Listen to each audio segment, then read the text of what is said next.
chemin, Seigneur. Prions, Seigneur, prions tout le monde, Seigneur. Nous prions, Seigneur, nous te prions, Seigneur. Glorifie cette prière, Seigneur. Nous te glorifions, Seigneur. Nous te remercions pour ce louange, Seigneur. Tu es le plus puissant, Seigneur. Nous te remercions pour ce louange, Seigneur. Nous te remercions pour toutes les personnes qui t'ont ici, Seigneur. Que tout se passe bien, Seigneur, pour le louange, Seigneur. Nous te remercions, Seigneur. Tu es notre guérisseur, Seigneur. Tu nous guéris, Seigneur.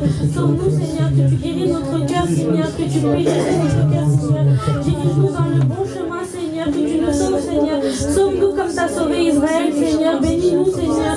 Nous te glorifions, Seigneur. Nous te remercions pour ce louange, Seigneur. Nous te prions pour toi, Seigneur. Nous voulons ta présence, Seigneur. Que tu descendes ta présence, Seigneur. Que tu verses ton Saint-Esprit sur chaque jeune ici présent, Seigneur. Que tu ramènes encore plus de jeunes ici présents, Seigneur. Que tu verses ton Saint-Esprit, Seigneur. Au nom de Jésus-Christ, Seigneur. Que tu verses ton Saint-Esprit, Seigneur. Nous t'exaltons, Seigneur. Nous te remercions pour tout ce que tu vas nous apporter aujourd'hui, Seigneur. Pour tout ce que tu vas nous rapporter, Seigneur. Nous te remercions, Seigneur. Nous te remercions, Je chanterai de tout cœur les merveilles de mon Papa Yahweh, qui m'a ôté les ténèbres et m'a délivré de tout péché. Je chanterai de tout cœur les merveilles de mon Papa Yahweh, qui m'a ôté les ténèbres et m'a délivré de tout péché. Mon Papa est fidèle.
Que tu purifies notre cœur, Seigneur, sur chaque jeune ici présent, Seigneur.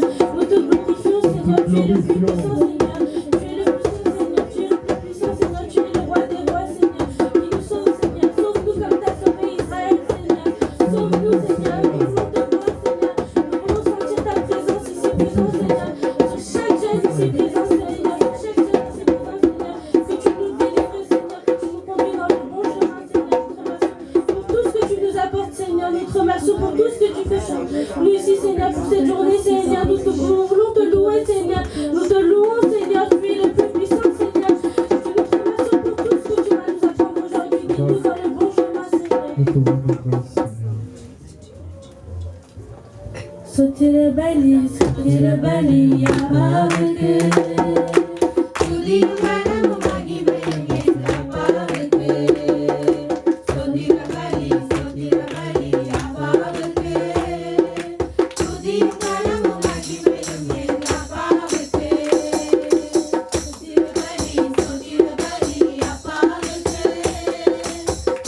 Alléluia.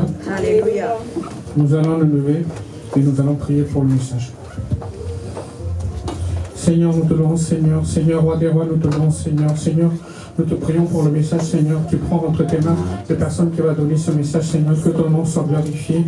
Que toi, tu parles à travers cette personne, Seigneur. Et que toi, tu parles aux jeunes, Seigneur, le message que tu dois donner et que la nourriture spirituelle que tu dois donner, Seigneur, et que les jeunes qui ici présents, Seigneur, écoutent cette parole et qu'ils grandissent dans la sainteté, qu'ils grandissent dans ta parole et qu'ils grandissent dans ce prière, Seigneur.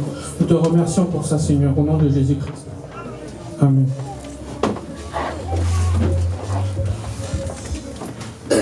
Aujourd'hui, on va méditer sur l'être humain. On va prendre 1 Thessaloniciens 5, 23.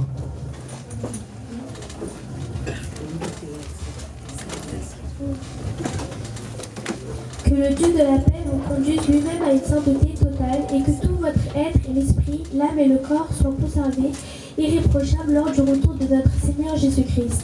Vous pouvez relire ce passage, s'il vous plaît. Que le Dieu de la paix vous conduise lui-même à une sainteté totale et que tout votre être, l'esprit, l'âme et le corps soient conservés irréprochables lors du retour de notre Seigneur Jésus-Christ. D'après ce verset-là, nous sommes absolument sûrs que pour devenir saint, il n'y a que Dieu qui peut vous rendre saint. Il n'y a pas d'autre chemin. En fait, pour étudier, pour d'autres choses, il y a différents chemins. On peut emprunter différents chemins pour amener à notre destination.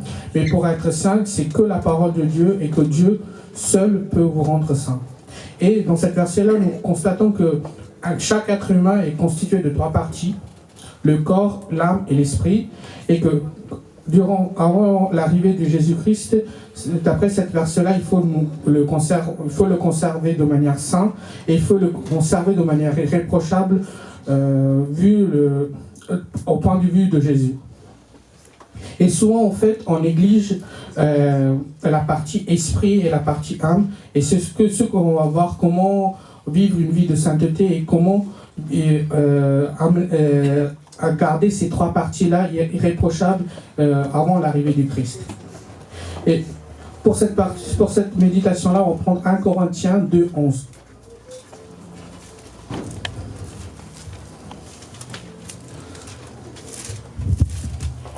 En effet, qui parmi les hommes connaît les pensées de l'homme, si ce n'est l'esprit de l'homme qui est en lui? De même, personne ne peut connaître les pensées de Dieu, si ce n'est l'esprit de Dieu. En fait, les jeunes aujourd'hui, il est nécessaire que vous, à cet âge-là, que vous devez absolument communiquer avec Dieu pour ne pas tomber dans la tentation, pour ne pas faire des péchés. Donc, pour que votre communication avec Dieu soit plus efficace, vous devez avoir un esprit bien disposé pour la parole de Dieu, pour écouter la parole de Dieu, pour que lui parle à travers l'esprit. C'est qu'à travers l'esprit que Dieu peut vous adresser. Donc l'esprit de votre corps doit être disposé à écouter la parole de Dieu. Pour qu'il soit disposé, nous allons prendre Proverbes 3, 1 et 2, s'il vous plaît. Mon fils, n'oublie pas mon enseignement et que ton cœur garde mes commandements, car ils prolongeront la durée de tes jours, les années de ta vie, et ils augmenteront ta paix. En fait, dans ce verset-là, on dit clairement que en lisant la parole de Dieu, en le gardant dans son cœur, on évite en fait de faire les péchés. Donc tout ce qu'on garde dans notre cœur, ça permet en fait d'être notre cœur et notre esprit qui soient bien disposés pour écouter la parole de Dieu. Et quand on lit la parole de Dieu, il ne faut pas seulement le lire, il faut en fait le méditer, il faut parler, communiquer avec Dieu. En fait, quand on lit un verset, on dit Dieu, je lis cette verset-là et que cette verset-là me dit telle opinion, cette verset-là de la part de telle manière, est-ce que c'est vrai ou pas? Il faut avoir une constante communication avec Dieu à travers les versets bibliques que vous lisez. Et Dieu, à travers ces versets-là, va vous parler. Il va dire, mon enfant, tu as lu cette verset-là, tu penses comme ça, mais c'est pas ça. Lis cet autre verset et il vous expliquera mieux. Et c'est la communication qui est établie entre l'esprit et le Dieu à travers les versets bibliques. Et il ne faut pas que lire la parole de Dieu, il faut aussi prier. Et pour ça, on va lire Matthieu 26, verset 41.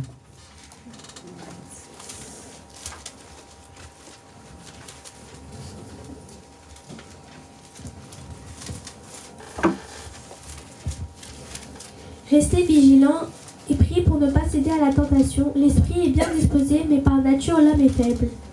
En fait, dans cette verset-là, on voit clairement que il faut chaque jeune, surtout quand on est jeune, il faut rester vigilant parce que quand on est jeune, pour commettre des péchés, pour être soumis à la tentation, c'est plus facile. En fait, on est plus disposé en fait dans notre cœur à faire du péché que à faire ce qui plaît à Dieu. Donc, quand on est jeune, il faut à chaque geste qu'on fait, à chaque pensée, en fait, il faut qu'on soit hyper vigilant. Il faut toujours poser la question, est-ce que ce qu'on fait, est-ce que ça va plaire à Dieu? Est-ce que nos pensées, est-ce que ça va plaire à Dieu?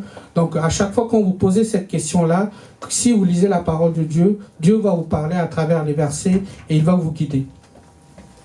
Et dans cette verset-là, on voit dans la deuxième partie que notre esprit, en fait, il est toujours disposé à écouter la parole de Dieu et il est toujours tourné vers Dieu. Mais que notre corps et notre âme, en fait, il est plus disposé, en fait, à tourner vers Satan et à tourner vers les péchés. Et c'est eux qui nous poussent à faire les péchés. Donc, comment le péché est né dans notre corps? En fait, le péché, il est né. On va prendre en fait Proverbe 27, 19.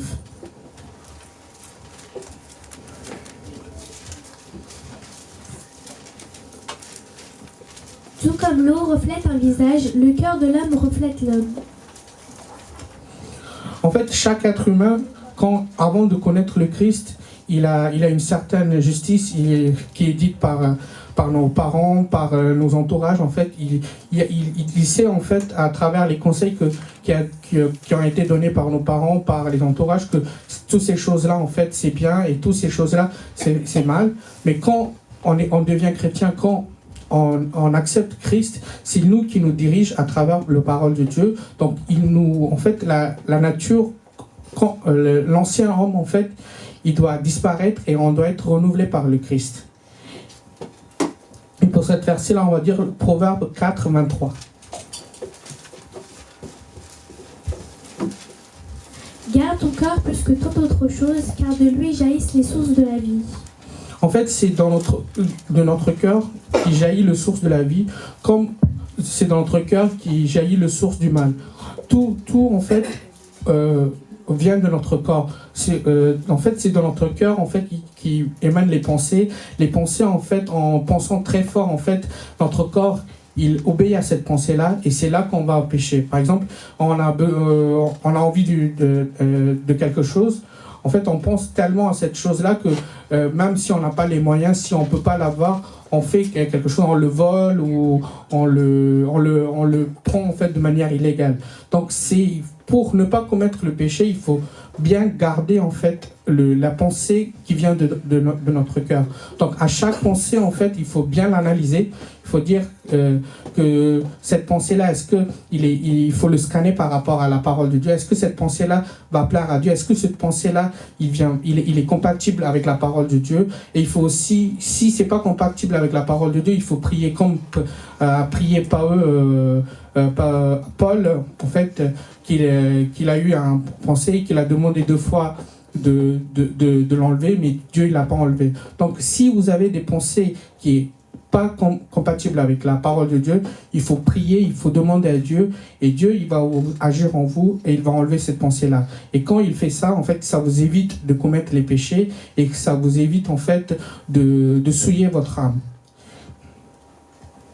Donc d'après tous ces versets-là, ce que moi j'ai conclu, c'est que toute pensée en fait vient du cœur et toute pensée du cœur en fait est pas bon. Il y a des pensées qui plaît à Dieu et il y a des pensées qui plaît pas à Dieu. Donc s'il y a des pensées qui plaît pas à Dieu, il faut le prier et il faut demander que cette pensée-là en aille, et que si au niveau du pensée on fait barrage et qu'on stoppe nos pensées qui est mal, on ne commet pas de péché et qu'on peut grandir spirituellement et qu'on peut vivre une sainteté. On va lever, on va prier par rapport à cette parole-là.